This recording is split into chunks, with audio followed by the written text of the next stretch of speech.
tentará sair à força, e se tentam controlá-lo desde fora, tentará entrar na força.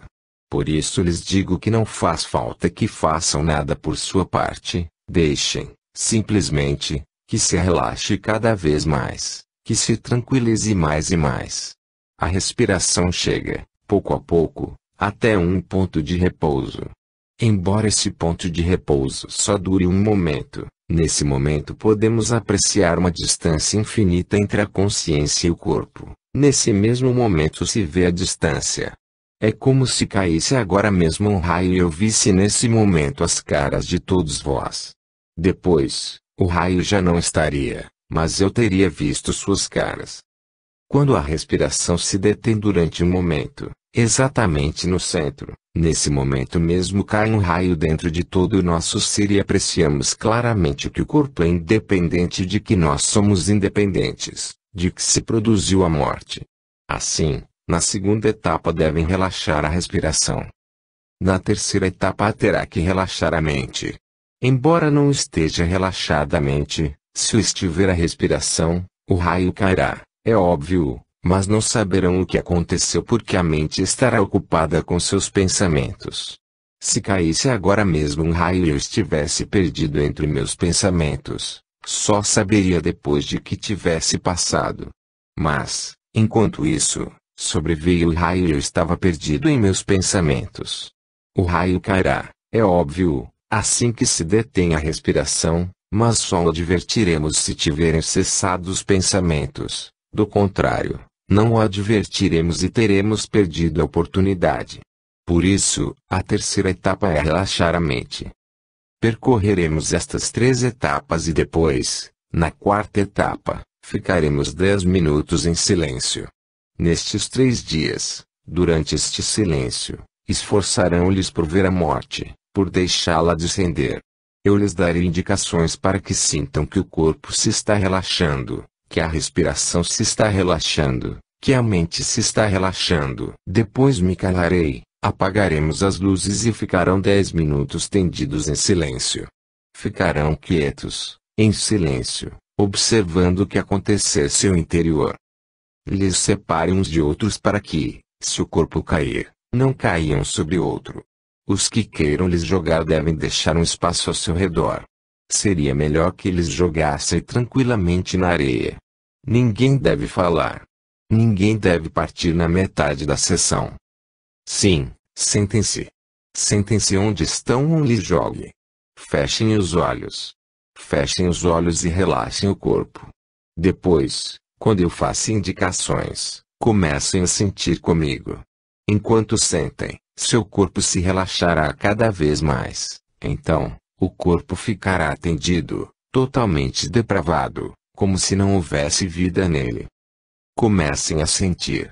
O corpo se está relaxando. Siga relaxando-o. Siga relaxando seu corpo e sentindo que se relaxa. O corpo se está relaxando. Sinta. Relaxem cada parte de seu corpo. E sintam dentro. O corpo se está relaxando. Sua energia volta dentro. A energia de seu corpo se recolhe, retira-se. A energia se recolhe. O corpo se está relaxando. O corpo se está relaxando. O corpo se está relaxando. O corpo se está relaxando. Soltem completamente, como se já não estivessem vivos. Deixem cair o corpo tal como está. Deixe completamente solto. O corpo se relaxou. O corpo se relaxou.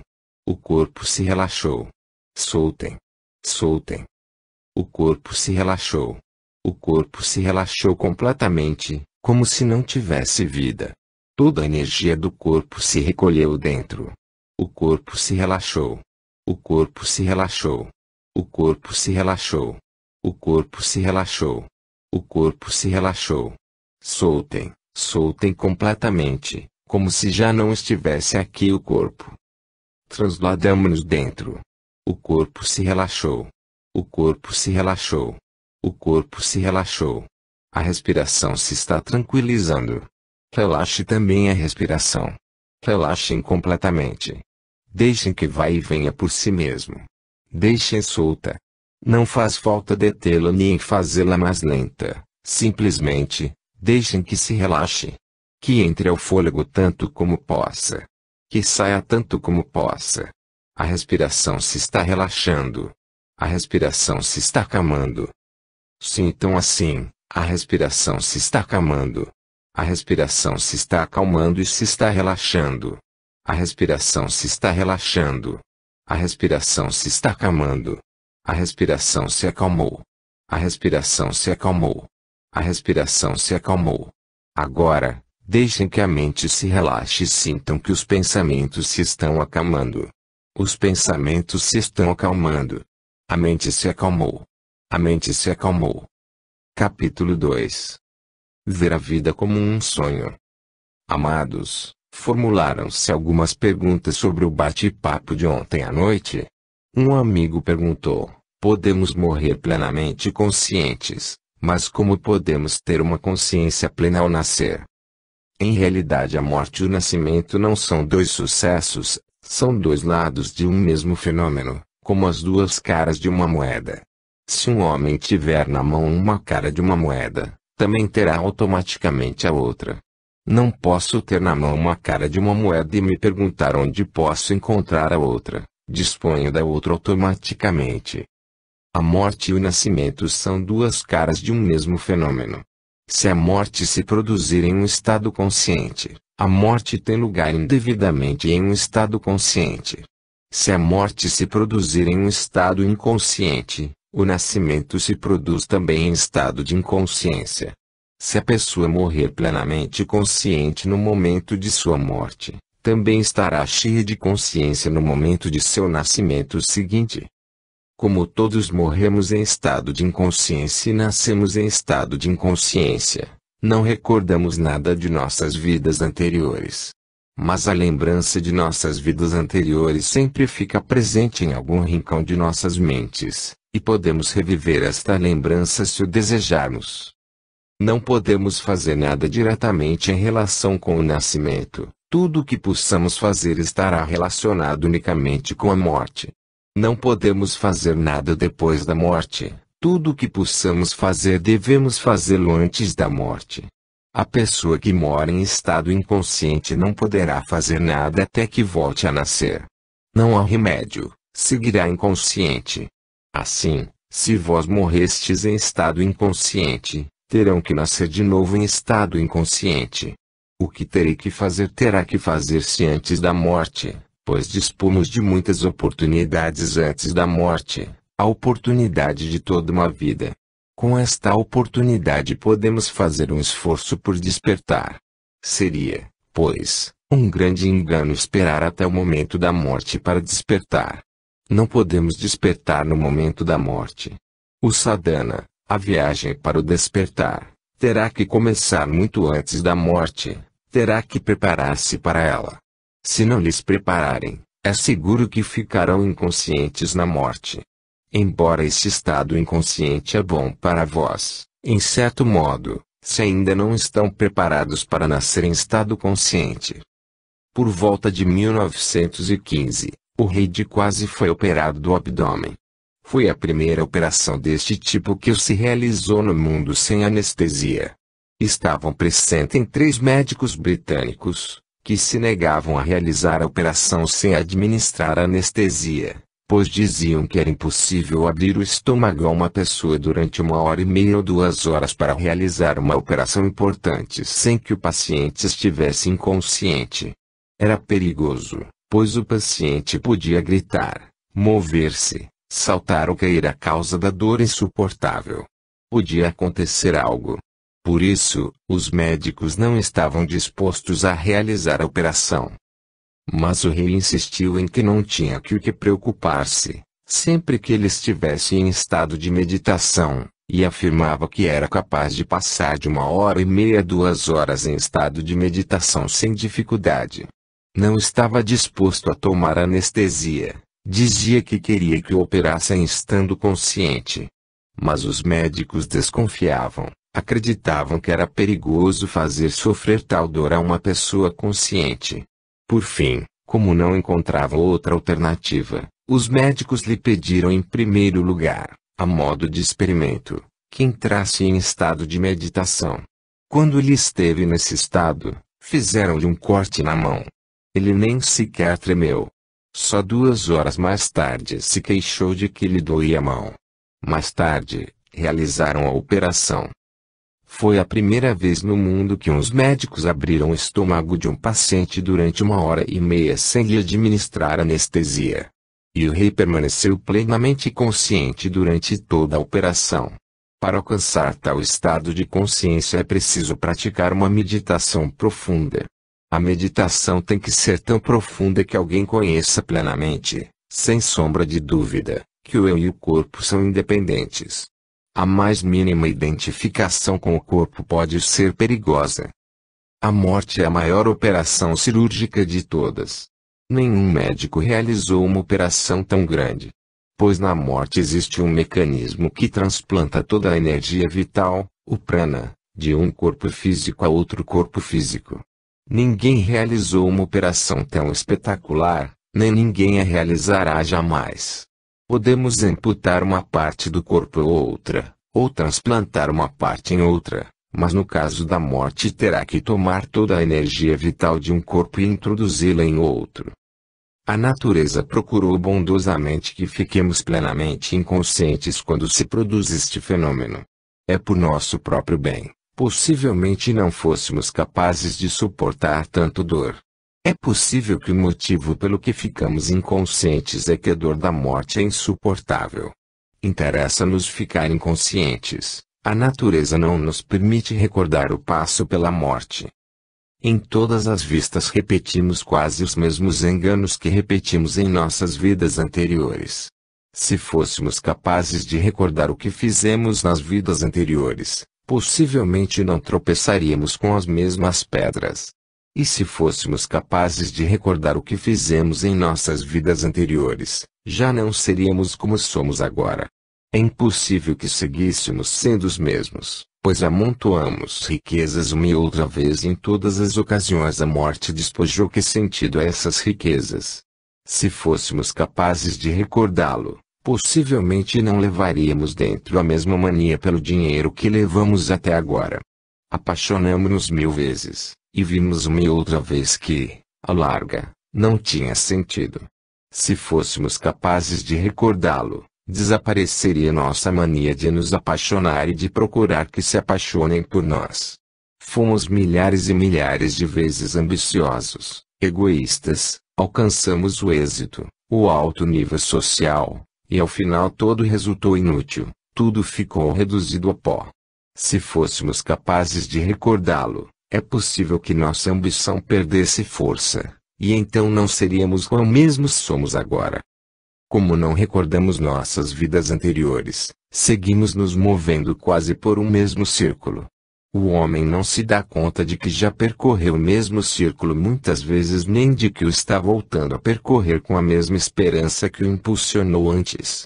Depois, a morte frustra todas as esperanças e volta a começar o círculo. O homem se move em círculo, como boi em uma noria. Podemos nos salvar deste dano, mas necessitamos um grande nível de consciência e devemos experimentar continuamente. Não podemos nos pôr a esperar a morte diretamente, porque não é possível nos fazer conscientes de repente, no transcurso de uma operação tão importante, de um trauma tão grande. Teremos que fazer experimentos pouco a pouco, com desgraças pequenas, para descobrir como podemos ser conscientes enquanto as passamos. Por exemplo, temos uma dor de cabeça. Ao mesmo tempo nos voltamos conscientes e começamos a sentir que temos uma dor de cabeça, não que a cabeça tenha uma dor. De modo que teremos que experimentar com a pequena dor de cabeça e teremos que aprender a sentir que a dor está na cabeça e eu sou consciente dele. Quando Swami Ram visitou a América, as pessoas lhe custava muito entendê-lo ao princípio. Quando o presidente dos Estados Unidos lhe fez uma visita, também se sentiu confuso. Perguntou, que língua é essa? Porque Ram estava acostumado a falar em terceira pessoa. Não dizia tenho fome, mas sim dizia, Ram tem fome. Não dizia, dói-me a cabeça, a não ser a Ram dói muito a cabeça. Ao princípio, As pessoas lhe custava muito entendê-lo. Por exemplo, uma vez disse, ontem à noite, Hans estava gelando. Quando lhe perguntaram de quem falava, respondeu que falava de Hans. Quando lhe perguntaram, de que Hans? Disse, destacando-se a si mesmo, de este Hans. O pobre se estava gelando de frio ontem à noite. Ríamos e lhe perguntávamos, como vai o frio, Hans? Dizia, Hans estava passeando pela rua e algumas pessoas ficaram a insultá-lo. Rimos a gargalhadas e dissemos, o que lhe parecem os insultos, Hans? Se buscas honrar, é fácil que te encontre com insultos. Quando lhe perguntavam, de quem fala? Quem é esse Hans? Destacava-se a si mesmo. Terão que começar por fazer experimentos com desgraças de tipo menor. Encontrarão-lhes isso todos os dias da vida, estão presentes em todos os dias. Não só as desgraças, terão que incluir também a felicidade no experimento, porque é mais difícil ser conscientes na felicidade que na desgraça. Não é tão difícil conhecer que nossa cabeça e a dor que há nela são duas coisas independentes, mas é mais difícil conhecer que o corpo é independente, e a alegria de estar são também é independente de mim. Eu tampouco sou isso. É difícil manter este distanciamento quando estamos sãs, pois nos momentos de felicidade nós gostamos de estar próximos a esta. Nos momentos de desgraça é evidente que nós gostamos de nos sentir independentes, separados dela. Se chegasse a ficar claro que a dor é independente de nós, quereríamos que seguisse assim para estar liberados da dor. Terão que experimentar o modo de lhes manter conscientes tanto na desgraça como na felicidade. Que realiza tais experimentos está acostumado a provocar-se desgraças para as viver. Este é, em essência, o segredo de todo o ascetismo. É um experimento no qual se sofre uma dor voluntária. Por exemplo, uma pessoa realiza um jejum. Após de passar fome, tenta descobrir o efeito da fome sobre sua consciência. Em geral, a pessoa que realiza um jejum não tem a menor ideia do que faz, quando único sabe é que tem fome, e espera com avidez sua comida do dia seguinte. O propósito fundamental do jejum é sentir que a fome está aqui, mas está longe de mim. O corpo tem fome, eu não. Assim, induzindo voluntariamente a fome, a gente tenta saber, de dentro, se a fome estiver ali. Hans tem fome. Eu não tenho fome. Sei que a fome está ali, e este deverá ser um conhecimento contínuo até que eu chegue a um ponto em que se produz um distanciamento entre a fome e eu, no que eu já não tenha fome, até dentro da fome eu já não tenho fome. Só o corpo segue tendo fome, e eu sei. Eu já não sou mais que um que sabe. Então, o significado do jejum se volta muito profundo, portanto, já não significa simplesmente passar fome. Normalmente, quem empreende um jejum se repete as 24 horas do dia que tem fome, que não comeu nada aquele dia. Sua mente não deixa de albergar fantasias e planos sobre o que comerá ao dia seguinte. Os jejuns deste tipo não têm sentido. Por conseguinte, não são mais que abster-se de comer. A diferença entre abster-se de comer e praticar o jejum, o upavas, é a seguinte: o jejum significa residir cada vez mais perto. Mais perto do que? Significa aproximar-se do produzindo um distanciamento do corpo. A palavra upavas não significa abster-se de comer. Upavas significa residir cada vez mais perto. Mais perto do que? Significa residir mais perto do eu, residir mais perto do eu e mais longe do corpo. Também é possível que uma pessoa coma mas se mantenha no estado de jejum. Se, enquanto come, sabe dentro de si que o ato de comer tem lugar em outra parte que a consciência é totalmente independente do ato, então é upavas. E também é possível que uma pessoa não esteja jejuando de verdade, embora se tenha privado da comida, pois pode acontecer que esteja muito consciente de ter fome, que se esteja morrendo de fome. Upavas é uma consciência psicológica da separação do eu e o estado físico da fome. Também se podem provocar voluntariamente outros dores similares, Mas a provocação destes dores é um experimento muito profundo. Um homem pode tombar-se sobre um leito de espinheiros só para sentir que os espinheiros só cravam o corpo, e não sou eu. Assim, é possível provocar uma desgraça para sentir a dissociação da consciência com respeito ao plano físico. Mas no mundo já aparecem muitas desgraças sem que as provoquemos, não faz falta que provoquemos nenhuma mais. Já dispomos de muitas desgraças, devemos começar a experimentar com elas. As desgraças aparecem sem ser provocadas, em todo caso. Se podemos manter a consciência de que sou independente de minha dor durante a desgraça que vem sem ser provocada, então o sofrimento se converte em um sadhana, em uma disciplina espiritual.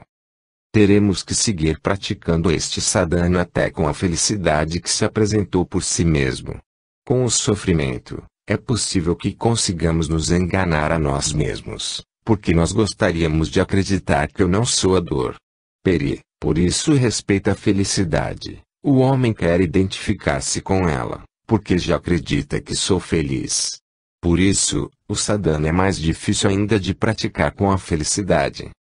Em realidade, nada é mais difícil que sentir que somos independentes de nossa felicidade. Na prática, o homem gosta de inundar-se por completo na felicidade e esquecer-se que é independente dela. A felicidade nos alaga, a desgraça nos desconecta e nos separa do eu. Chegamos a acreditar, de algum modo, que nossa identificação com o sofrimento se deve unicamente a que não fica nenhuma outra eleição, mas damos a bem-vinda à felicidade com todo o nosso ser. Sede conscientes na dor que lhes chegue, sede conscientes na realidade que lhes chegue, e, de vez em quando, a modo de experimento, sede conscientes também na dor provocada, porque nele as coisas são um pouco diferentes. Nunca podemos nos identificar plenamente com nada que nos provoquemos voluntariamente. O conhecimento mesmo de que é um pouco provocado gera um distanciamento. O hóspede que se apresenta em sua casa não é da casa, é um hóspede. Do mesmo modo, quando provocamos o sofrimento como hóspede, já é algo que está afastado de nós. Caminhando descalços, e a dor nos crava um espinho no pé. É um acidente, e a dor será entristecedora. Este acidente desgraçado é diferente do que se produz quando tomamos voluntariamente um espinho e nos cravamos isso no pé, sabendo em cada momento que nos estamos atravessando o pé com espinho e que estamos observando a dor. Não lhes digo que façam tal coisa, que lhes torturem a vós mesmos, já existem muitos sofrimentos. O que quero dizer é o seguinte: em primeiro lugar, estejam atentos, tanto no sofrimento como na felicidade. Mais tarde, algum dia, lhes provoque alguma desgraça e vejam quanto podem distanciar dela sua consciência. Recordem, o experimento de provocar a desgraça é muito significativo, porque todo mundo quer provocar a felicidade, mas ninguém quer provocar a desgraça. E o interessante é que desgraça que não desejamos vem por si mesmo, e que a felicidade que procuramos não chega nunca. Mesmo que chegue por acaso, fica fora de nossa porta. A felicidade a que chamamos não chega nunca, enquanto que a felicidade que não pedimos nunca entra em casa por si só. Quando uma pessoa faz provisão da força suficiente para provocá-la a desgraça, isso quer dizer que é tão feliz que pode provocar uma desgraça. É tão bem-aventurado que não lhe resulta difícil provocar uma desgraça. Agora pode pedir a desgraça que venha e que fique.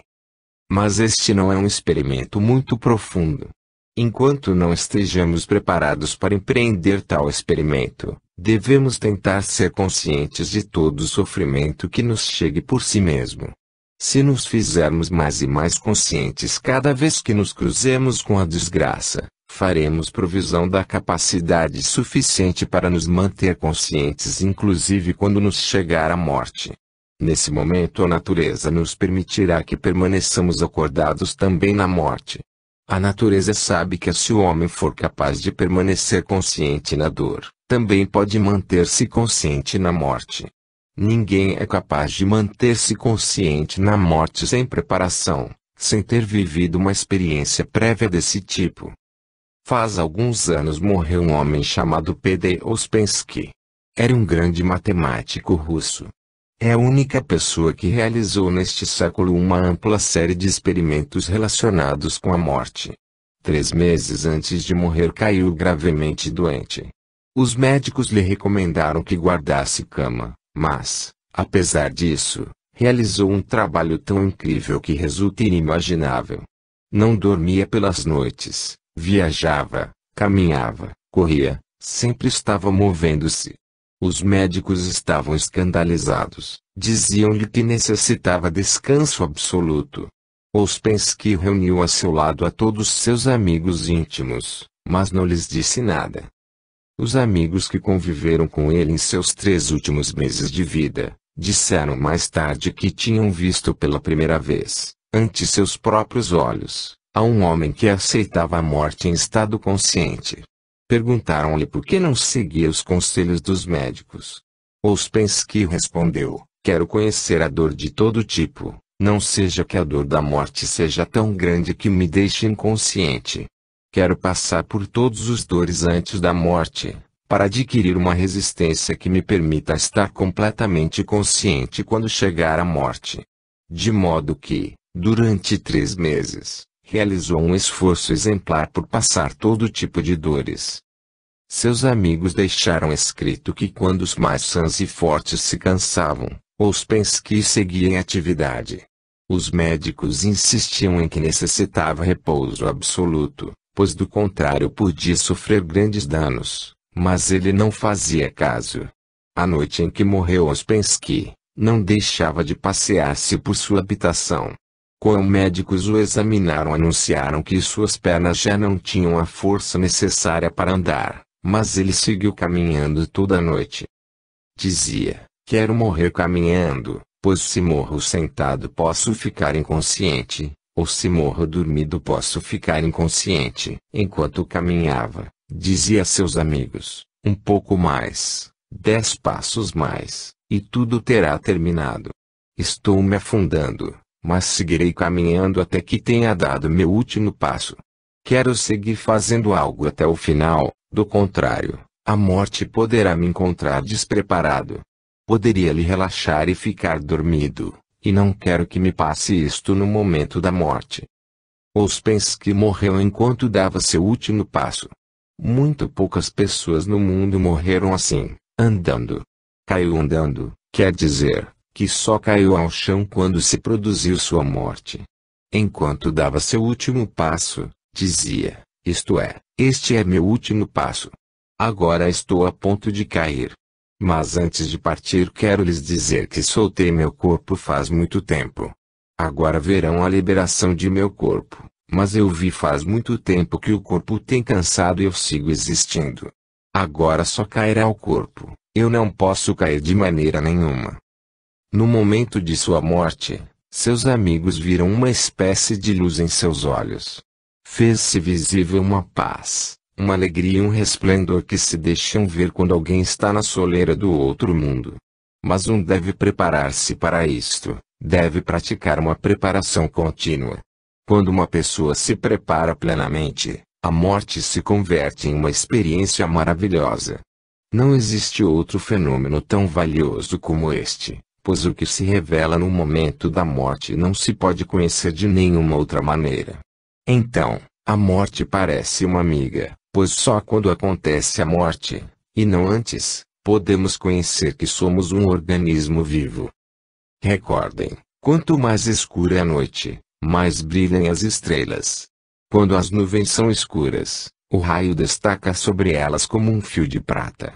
Do mesmo modo, o centro mesmo da vida se manifesta com toda a sua glória quando a morte em sua plenitude nos rodeia por toda parte, e não antes. A morte nos rodeia como a escuridão, e dentro dela, o centro mesmo da vida, ao que podemos chamar Atman, a alma, brilha com seu esplendor pleno, a escuridão que o rodeia o faz luminoso. Mas nesse momento ficamos inconscientes. No momento mesmo da morte, que podia ser de outro modo o momento em que conhecêssemos nosso ser, ficamos inconscientes. Por isso, Teremos que nos preparar para elevar nossa consciência. A meditação é essa preparação. A meditação é um experimento sobre o modo em que alguém alcança uma morte gradual, voluntária. É um experimento sobre o modo em que alguém se traslada a seu interior e abandona depois o corpo. Se uma pessoa praticar a meditação ao longo da vida, alcançará a meditação total no momento da morte. Quando se produz a morte em estado pleno de consciência, a alma da pessoa realiza seu nascimento seguinte em estado pleno de consciência. Portanto, o primeiro dia de sua nova vida não é um dia de ignorância, mas sim de conhecimento pleno. Inclusive no ventre de sua mãe está plenamente consciente. Que morreu em estado de consciência só pode nascer uma vez mais, porque o que conheceu o que é o nascimento, o que é a morte e o que é a vida, alcança o balanço. Ao que nasceu em estado de consciência o chamamos Avatara, Tirthankara, Buda, Jesus, Krishna. E o que distingue estes do resto de nós é a consciência. Eles estão acordados e nós estamos dormidos. Por ter nascido conscientemente, este se converte em sua última viagem sobre a Terra. Tem algo que nós não temos, tem algo que eles procuram incansavelmente nos trazer para nós. A diferença entre os acordados e nós é, simplesmente, a seguinte: sua última morte e o nascimento posterior teve lugar em um estado de consciência, por isso vivem toda a sua vida em estado de consciência. As gente do Tibete praticam um pequeno experimento chamado bardo. É um experimento muito valioso que só se realiza no momento da morte. Quando alguém está a ponto de morrer, seus conhecidos se reúnem a seu redor e lhe fazem praticar o bardo. Mas só o que praticou a meditação durante toda a sua vida lhe pode fazer seguir o bardo, do contrário, é impossível. No experimento do bardo, assim que morre a pessoa, lhe indica do exterior que deve manter-se plenamente acordada. Lhe diz que siga observando o que passa a seguir, pois muitas vezes passam neste estado coisas que a pessoa que está morrendo não é capaz de compreender. Não é fácil entender à primeira vista os fenômenos novos.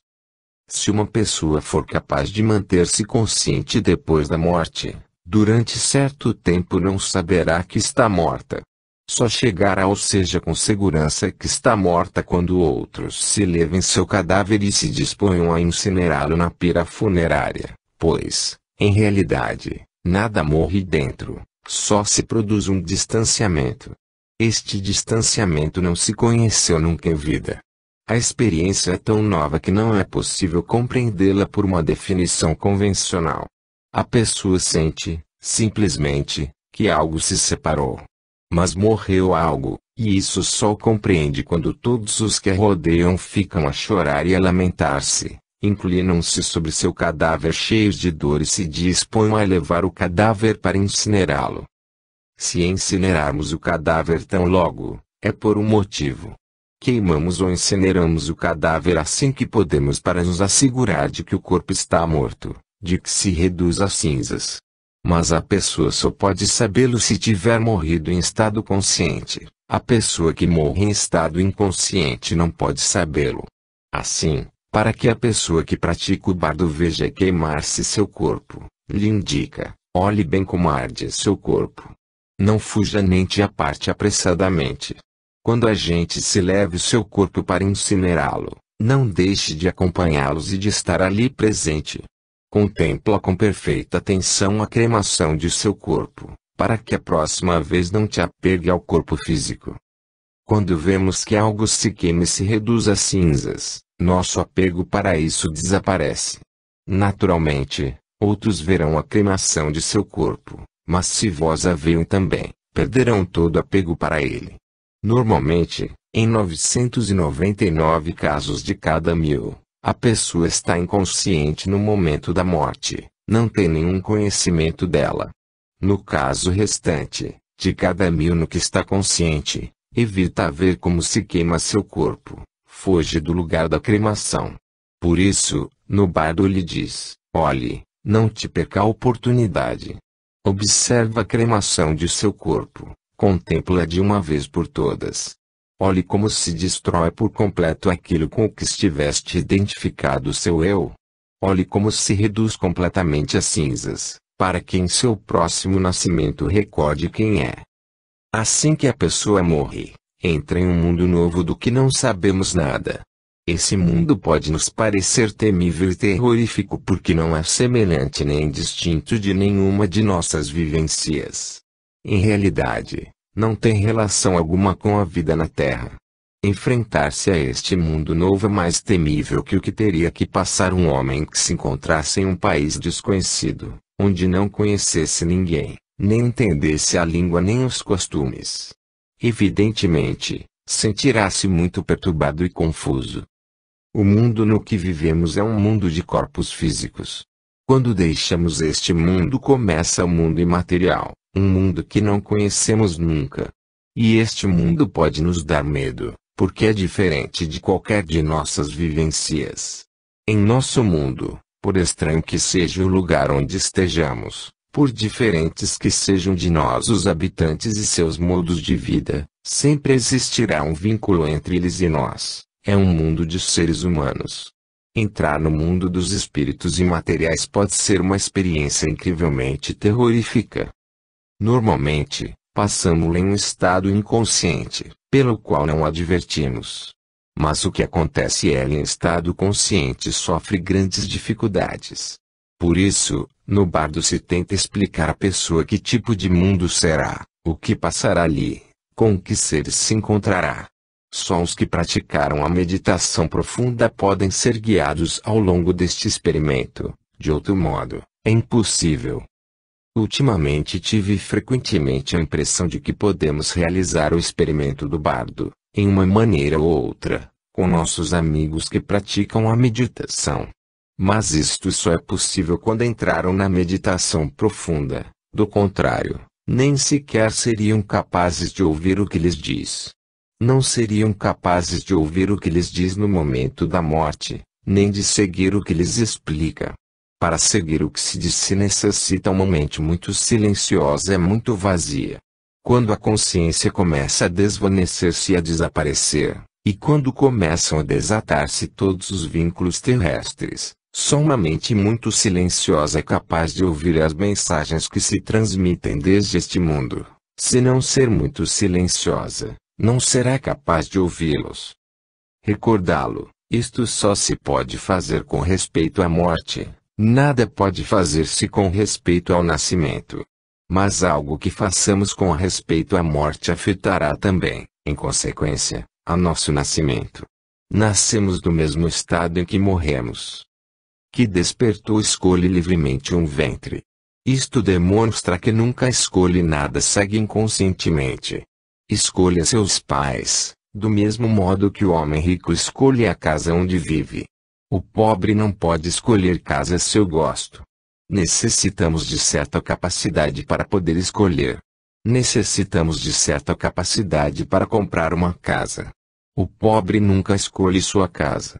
Poderíamos dizer, em realidade, que a casa escolhe ao pobre, uma casa pobre escolhe um inquilino pobre. Um milionário decide onde quer residir, como tem que ser o jardim, onde tem que estar situadas as portas, as janelas, se a luz do sol tiver que entrar pelo este ou pelo oeste, como deve estar disposta a ventilação, que amplitude tem que ter a casa. O decide tudo. Que despertou escolhe um ventre para si mesmo, essa é sua decisão. Os personagens como Mahavira ou Buda não nascem em qualquer parte nem em qualquer momento. Nascem depois de considerar todas as possibilidades, como será o corpo e que pais o conceberão, como será a energia e o que poder terá esta, de que facilidades disporá. Nascem depois de estudar tudo isto. Tem claro que tem que escolher, onde devem ir. Desde o dia em que nascem vivem a vida que escolheram.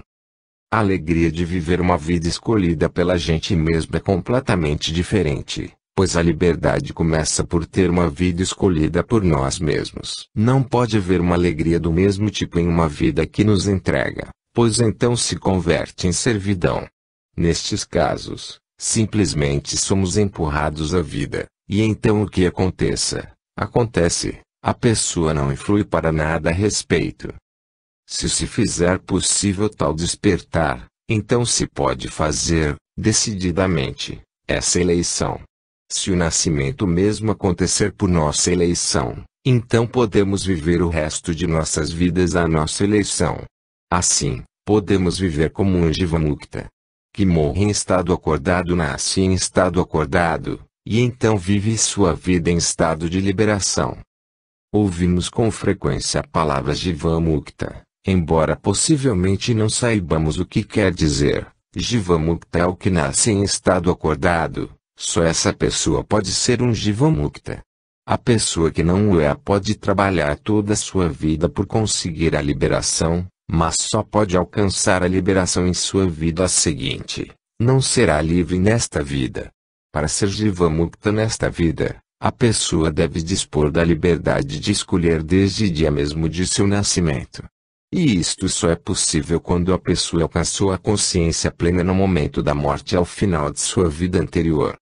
Mas isto não é o que nos ocupa de momento. A vida está aqui, ainda não chegou a morte, de momento. Tem que chegar com segurança, nada é mais seguro que a morte. Podemos duvidar de outras coisas, mas não cabe dúvida alguma com respeito à morte.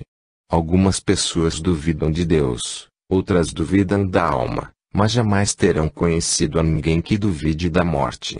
É inevitável. Tem que vir com toda a segurança, já está em caminho. Aproxima-se mais e mais a cada instante. Podemos aproveitar os momentos que ficam antes da morte para despertar. A meditação é uma técnica que conduz a esse fim. Nestes 3 dias tentarei lhes ajudar a compreender que a meditação é a técnica que conduz a esse mesmo despertar. Um amigo perguntou, que relação há entre a meditação e o Jatismaran? A lembrança das vidas anteriores. Jatismaran significa o método para recordar as vistas anteriores. É uma maneira de recordar nossos estoques passadas. É uma forma de meditação. É uma aplicação concreta da meditação. Por exemplo, alguém poderia nos perguntar, no que se diferencia um rio de um canal? Responderíamos-lhe que o canal é uma aplicação concreta do rio, bem planejado, controlado e sistematizado. O rio é caótico, incontrolado. Também chegará a alguma parte, mas seu destino é incerto. O destino do canal está garantido. A meditação é como um rio grande, chegará ao mar, é seguro que tem que chegar ao mar. A meditação com toda segurança lhes levará até Deus. Mas também existem outras aplicações intermédias da meditação. Estas aplicações intermédias podem levar-se, como pequenos afluentes, aos canais da meditação. O Jatismaran é um destes métodos auxiliares de meditação. Também podemos canalizar o poder da meditação para nossas vidas anteriores. A meditação não é mais que centrar a atenção. Podem existir aplicações nas que alguém centra sua atenção sobre um objeto dado, e uma destas aplicações é o Jatismaran. Centrar-se nas lembranças, em estado latente, das vidas anteriores. Recordem, as lembranças não se apagam jamais, uma lembrança sempre fica em estado latente, ou sai à luz. Mas a lembrança em estado latente parece apagado. Se eu lhes perguntar o que fizeram em 1º de janeiro do ano 1950, não serão capazes de me responder. Isso não quer dizer que não tenham feito nada nesse dia. Mas, de repente, nos 1º dia de janeiro de 1950 parece um vazio total. Não pôde estar vazio, esteve cheio de atividade. Mas hoje parece um vazio. Do mesmo modo, o dia de hoje se converterá também em um vazio amanhã. Dentro de 10 anos não ficará nenhum rastro do dia de hoje. Assim, não é que nos 1º dia de janeiro de 1950 não tenha existido, nem que vós não existirais aquele dia. O que quero dar a entender é que, dado que são incapazes de recordar aquele dia, como podem acreditar que existiu verdadeiramente? Mas sim existiu, e há uma maneira se soubesse. A meditação também pode centrar-se nessa direção. descobrirão com surpresa que assim que a luz da meditação recaia sobre esse dia, este lhes parecerá mais vivo que nunca. Imaginem, por exemplo, que uma pessoa está em um quarto escuro dirigindo de um lado a outro a luz de um foco. Quando dirige a luz para a esquerda, a parte direita fica às escuras, mas não desaparece nada à direita. Quando dirige a luz para a direita, a parte direita cobre a vida de novo, mas a parte esquerda fica oculta na escuridão. A meditação tem um centro de enfoque, e se queremos canalizá-la em uma direção concreta devemos utilizá-la como um foco. Mas se queremos dirigir a meditação para o divino, então devemos aplicar a meditação como um abajur. Procure entender bem isto. O abajur não tem centro de enfoque próprio, não está enfocada. O abajur se limita a arrojar uma luz que se difunde a seu redor. Ao abajur não interessa iluminar em uma direção ou em outra, tudo que caia dentro do rádio de sua luz se ilumina. Mas um foco é como um abajur enfocado. Com o foco dispomos de toda a luz para dirigi-la em uma direção determinada. Assim, é possível que com um abajur os objetos se façam visíveis mas difusos, e que para vê-los claramente tenham que concentrar toda a luz em um só ponto, converte-se em um foco. Então o objeto se volta claramente visível, mas outros objetos se perdem de vista. Na prática, se uma pessoa quer ver claramente um objeto, terá que enfocar sua meditação total em uma só direção e deixar às escuras o resto. Que queira conhecer diretamente a verdade da vida desenvolverá sua meditação como um abajur, esse será seu propósito único. E, em realidade, o único propósito do abajur é ver-se a gente mesmo, basta com que brilhe bastante para isto, e não faz falta nada mais. Mas se devemos dar uma aplicação especial ao abajur, tal como recordar as vistas passadas, então será preciso canalizar a meditação em uma direção determinada. Vou compartilhar com vós 2 ou 3 indicações sobre o modo de canalizar a meditação nessa direção. Não lhes darei todas as indicações porque o mais provável é que muito poucos de lhes interesse as aplicar, e se algum interessa pode falar pessoalmente comigo. Citarei, pois, 2 ou 3 indicações que em realidade não lhes permitirão experimentar com a lembrança das vidas anteriores, mas que lhes darão certas noções. Não expor tudo porque não é recomendável para todos experimentar com essa ideia. Por outra parte, este experimento pode lhes pôr em perigo em muitos casos. Vou contar-lhes um incidente para que fique claro o que lhes digo. Uma professora esteve praticando a meditação comigo durante 2 ou 3 anos. Ela insistia muito em experimentar com o Jatismara, em conhecer sua vida anterior. Eu ajudei a realizar o experimento, mas também lhe adverti de que seria melhor que não o realizasse até que não tivesse desenvolvido plenamente sua meditação, do contrário podia ser perigoso. As lembranças de uma só vida já são difíceis de suportar por si só. Se as lembranças das 3 ou 4 vistas anteriores salvam a barreira e alagam a pessoa, esta pode voltar-se louca. Por isso, a natureza dispôs as coisas de tal maneira que sempre esquecemos o passado. A natureza nos ha provido da capacidade de esquecer mais do que recordamos, para que nossa mente não tenha uma carga maior da que pode suportar. A carga maior só se pode suportar quando aumentou a capacidade de nossa mente. E se o peso destas lembranças recai sobre nós antes de ter aumentado esta capacidade, então começam os problemas. Mas ela insistia. Não tinha em conta meus conselhos e empreendeu o experimento. Quando invadiu por fim a inundação das lembranças de sua vida anterior, veio correndo a ver-me por volta das 2 da madrugada. Parecia uma confusão, estava muito angustiada. Disse-me, isto tem que parar de algum jeito. Não quero ver nunca esse aspecto das coisas. Mas não é tão fácil deter a maré das lembranças quando se transbordou. É muito difícil fechar a porta quando a atiraram abaixo. A porta não só se abre, mas também se rompe. Aquilo durou uns 15 dias. Só ao cabo desse tempo cessou a quebra de onda de lembranças. Qual era o problema? Aquela senhora estava acostumada a afirmar que era muito piedosa, que era uma mulher de virtude impecável. Quando se encontrou com a lembrança de sua vida anterior, em que tinha sido uma prostituta, e quando começaram a sair à luz as cenas de sua prostituição, todo o seu ser se estremeceu. Toda a sua moralidade sobre sua vida presente se transtornou. Nas revelações deste tipo, não é como se as visões pertencessem a outro. A mesma mulher que passava por casta se via a si mesmo como uma prostituta. Está acostumado a acontecer que as pessoas que se prostituíram em uma vida anterior se voltam profundamente virtuosas na vida seguinte. É uma reação ante o sofrimento da vida anterior. É a lembrança da dor e do dano da vida anterior o que a converte em uma mulher muito casta. Está acostumado a acontecer que as pessoas que foram pecadores em vistas anteriores se voltam religiosas nesta vida. Por isso, existe uma relação bastante profunda entre os pecadores e os religiosos. Está acostumado a produzir uma reação deste tipo, e isso se deve a que o que chegamos a conhecer nos faz mal e, por isso, passamos-nos ao extremo oposto. O pêndulo de nossa mente não deixa de mover-se para o lado oposto. Assim que o pêndulo chega à esquerda, oscila de novo para a direita. Logo que há meio doido à direita é quando volta a oscilar para a esquerda.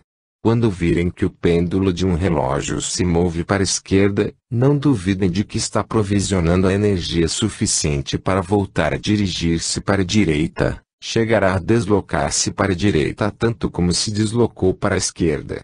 Do mesmo modo está acostumado a acontecer na vida. A pessoa virtuosa se converte em pecadora, e o pecador se volta virtuoso. Isto é muito corrente, oscilações se produzem nas vidas de todos. Não criam que a regra geral que o que chegou à santidade nesta vida deveu que ser também um santo em sua vida anterior. Não necessariamente assim.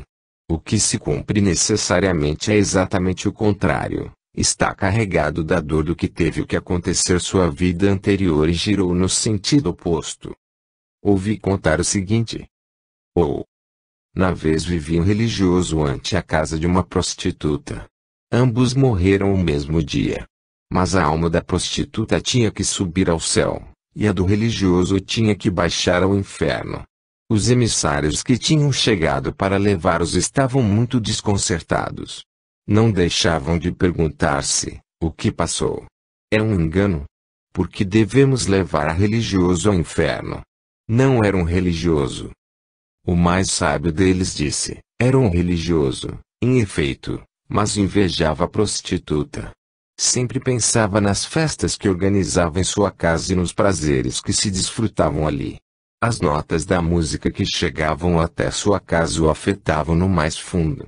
Nenhum admirador da prostituta que a contemplasse sentado ante ela se comovia tanto como ele, que escutava os sons que saíam da casa dela, as notas das cascavéis do que ela ficava nos tornozelos para dançar. Toda sua atenção estava centrada naquele lugar. Mesmo que adorava a Deus, tinha atentos os ouvidos aos sons que saíam de casa dela. E a prostituta? Enquanto adoecia no poço da desgraça, sempre se perguntava pelas bem-aventuranças desconhecidas em que vivia o religioso. Quando o via carregado de flores para o culto da manhã, ela se perguntava, quando serei digna de levar flores para o culto do templo? Sou tão impura que logo que tenho valor para entrar sequer no templo. A fumaça do incenso, o brilho dos abajures, os sons do culto, arrebatavam a prostituta e a faziam cair em uma espécie de meditação, pelo que não era capaz o religioso. A prostituta sempre sonhava com a vida do religioso, e o religioso sempre desejava os prazeres da prostituta.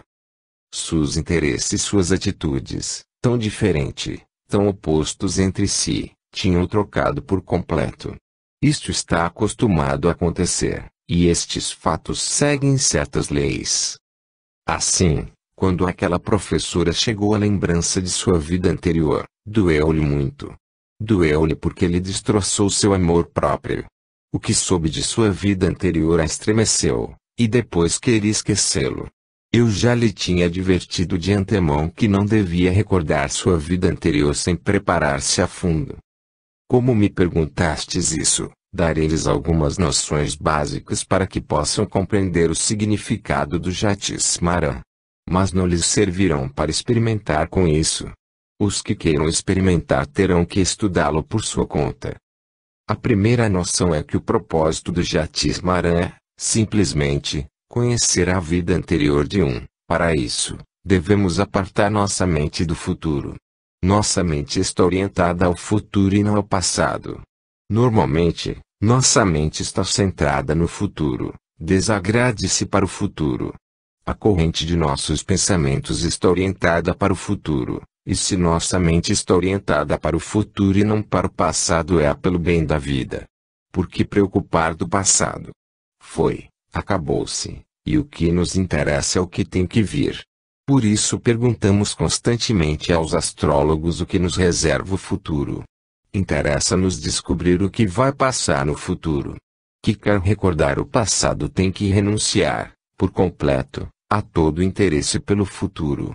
Pois assim que o foco da mente se centra no futuro, assim que a corrente dos pensamentos começou a dirigir-se para o futuro, já não é possível fazê-la voltar para o passado.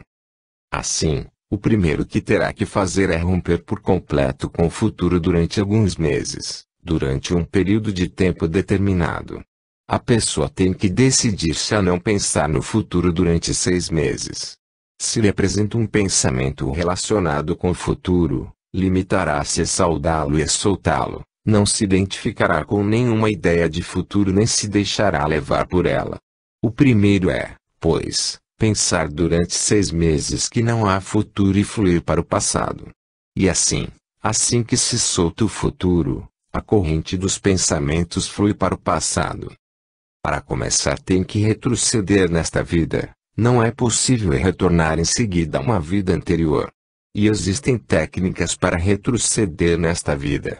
Por exemplo, como pingente antes, não recordam o que fizeram nos dia 1º de janeiro de 1950. Existe uma técnica para descobri-lo. Se entrarem na meditação que lhes indiquei, ao cabo de 10 minutos, quando a meditação se feito mais profunda, quando o corpo esteja depravado, a respiração esteja relaxada, a mente esteja tranquila, então deixem que o único que fique na mente seja a pergunta: o que aconteceu 1º de janeiro de 1950? Deixem que toda sua mente se centre nisso. Se essa for a única nota que ressona em sua mente, ao cabo de vários dias verão de repente que se levanta um pano de fundo, aparece nos 1º dia de janeiro. E começam a viver de novo todos e cada um dos fatos daquele dia, da saída do sol até a noite. E verão em 1º de janeiro com muito mais detalhe de que puderam ver realmente naquele dia concreto, porque aquele dia possivelmente não estavam tão conscientes. De modo que devem começar por fazer experimentos de regressão nesta vida atual. É muito fácil fazer regressões até a idade de 5 anos. Volta-se muito difícil chegar antes desta idade. E, em geral, não podemos recordar o que aconteceu antes dos 5 anos de idade, é o limite máximo que podemos alcançar. Algumas pessoas podem recordar até seu 3º ano de vida. Mas mais à frente se volta extremamente difícil, levanta-se como uma barreira ante a entrada e todo se bloqueia. A pessoa que adquire a capacidade de evocar será capaz de despertar plenamente a lembrança de qualquer dia a partir de seus 5 anos de idade. A lembrança começa a reviver por completo. Depois, terá que pô-lo à prova. Por exemplo, anotem em um papel os fatos de hoje e guardem sob chave. Anos mais tarde, recordem o dia, leiam a nota e comparem com ela sua lembrança. Descobrirão com assombro que fostes capazes de evocar mais coisas das que tinha cotado no papel. Os sucessos voltarão para sua memória com toda a segurança. O Buda chamou a isto Alaya Vijayan. Há um rincão de nossas mentes ao que o Buda chamou Alaya Vijayan. Alaya Vijayan significa o armazém da consciência. Assim como nós guardamos todos nossos trastes no porão da casa, existe um armazém da consciência onde se recolhem as lembranças. Tudo se guarda nele, nascimento de trás nascimento. Nada se retira nunca dali, porque o homem não sabe nunca quando pode necessitar essas coisas. O corpo físico troca, mas em nossa existência continuada esse armazém segue existindo, segue conosco. Nunca sabemos quando podemos necessitá-lo. E seja o que tenhamos feito em nossas vidas, o que tenhamos